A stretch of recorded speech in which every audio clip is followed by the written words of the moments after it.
Hey, what's going on everybody? Monty Weaver here, and in this video I'm going to share with you the behind the scenes of setting up a live stream setup at a dance studio.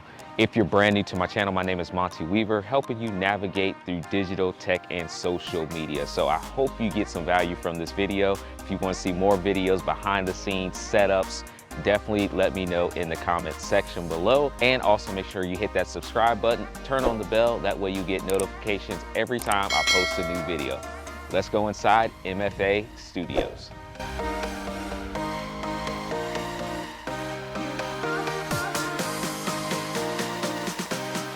At MFA Fitness, we offer group training classes in person and virtually. We offer kettlebell, we offer strength training, we offer step aerobics and Zumba and dance fit and HIIT classes. All of your fitness needs can be met in one place, whether you're at home or in the studio. Join us and become a part of our family.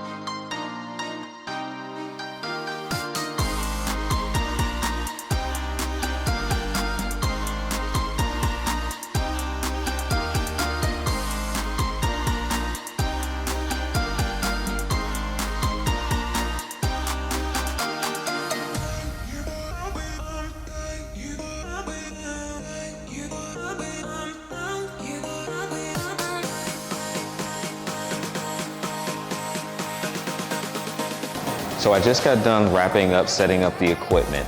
So the goal was to really change a in-person studio to a in-person and virtual online studio so that this business can still generate revenue from online classes as well. And once things go back to normal, we can also generate revenue from the in-person classes and the online classes and accomplish that goal at the same time. So prior to actually setting up the equipment, we only had just a Bluetooth speaker for the in-person studio. Now we actually have it set up so we can actually live stream this as well, record it, have classes that we can sell. So we have a bunch of different ways that we can generate revenue now. So let's walk through the setup and show you how you can actually do this for your studio. The main setup would happen in this room. This room has a lot of different teachers and classes, so we had to make the setup simple and easy for all the instructors to use and make it easy for them to have the experience online as well as in person going forward. So the first step is always making sure that I understand what the client needs, what are their goals, what comes easy to them, what comes natural. What things do they absolutely have to have? Once we determine that, then we could start to implement the setup and test everything out. I'm a firm advocate of definitely using the equipment that you already have before making such large purchases. For example, we're using low-cost security cameras, so we could actually put a camera in the front of the classroom. And we'll also put a TV in front underneath the camera, and we'll talk about that a little bit later. Our actual equipment setup will be on the right-hand side with a large screen laptop monitor that allows the instructors to easily glance over and make sure that everything is operating properly. So let's first take a look at our brand new Dell laptop, which is powerful enough, has a large enough display, and has the capability of producing some nice live stream broadcasts as well as simply recording our video. On the left-hand side, we have connected the power to the laptop, and we also have an HDMI cable connected to our monitor. So we have a dual monitor setup, which is our screen that we will put into the front of the classroom. That way the instructor can easily put the Zoom window on the screen and actually see the participants in Zoom while looking directly at the camera in front of them in the front of the class. Now as we look at the right-hand side of the computer, we'll start with the white cable. This is actually our internet dongle to hardwire and have a solid internet connection that is connected from the main office location. Our second connection just underneath is the cable that is connected to our camera in the front of the room. This is a USB camera, so we can easily connect it to our computer. Now the final cable is our cable that is actually running to our audio mixer. It is being brought into our computer as a microphone input device. So as we look at our 5-channel audio mixer, we can see the main out is the cable that is connected to the mixer going out to the actual laptop. So all the audio that is being brought into the mixer is going out through this one simple connection. Now the first connection we use is our XLR cable connected to our mobile device. This is simply going to be any device that we wanted to use that would actually have our audio, have our music that we want to use. By having a simple cable that an instructor can easily plug up their phone, this would easily allow them to control the audio from either their phone or from the actual audio mixer. Now, one of the requirements that we did have is to actually make this Bluetooth. So in the future, we will change out the actual cable from input 1 and actually turn that into a Bluetooth cable and use the same channel. The next input is our wireless microphone system. This is connected easily with one cable from the audio mixer to the back of the actual microphone receiver.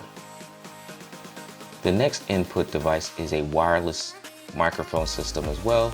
This one actually happens to be Bluetooth, so the actual input device also is Bluetooth and connected wirelessly to a lapel microphone. As you can see, looking at the bottom of the audio mixer, we labeled all of our key components, starting with number 1, which controls our audio coming from our phone. Section 2.3 controls our first microphone. Section 4.5 controls our second microphone, and our main out controls the volume going to the computer. Just above that is our phone's volume, which is actually connected to our speakers that allows the instructors and the students to turn up the volume and not disrupt the volume going out to the computer. That way everybody can have proper volume settings.